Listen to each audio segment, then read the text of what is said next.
this video, I want to briefly discuss just how illogical and inconsistent certain arguments that try and support procreation and the continuation of life really are. And this is just one specific example, but there's a conversation in which somebody stated that people should not breed because life contains death and suffering, and somebody responded to that saying, well, it's fine to continue life because everybody dies. And that was their argument. I mean, that was their logical premise, was that life, it's fine to bring people into this world because everybody dies, you know, not just a handful of people, but everyone dies.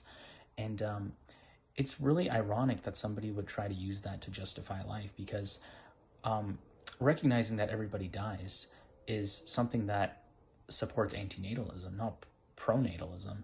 And if you use the argument that starting life is fine because everybody dies in the end, then you might as well use that argument for everything else. I mean, you can justify drunk driving, you can justify smoking around children, you can justify any sort of act, spreading, you know, STDs, causing a terrorist attack, you know, you can justify the Las Vegas shooting. I mean, you can justify anything with that premise. So it just goes to show how illogical and devoid of consistency that argument is. I mean, on the surface, they try to present it as like, you know, since everybody dies, having children is fine. But that is such a wrong approach.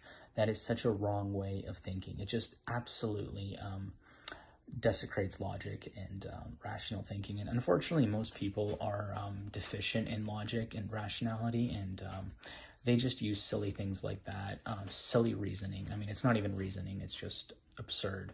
But the point is that people use these, you know, arguments and beliefs that actually don't support pronatalism, they don't support life, but they think it does because on the surface it seems like that. And another argument that I've heard just like that is when somebody says, well, you know, life is just full of suffering, that's the way it is.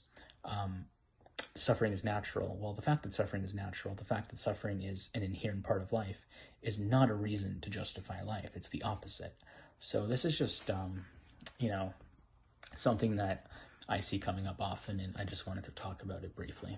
And you can leave comments talking about, you know, the most outrageous and silly arguments you've heard against antinatalism.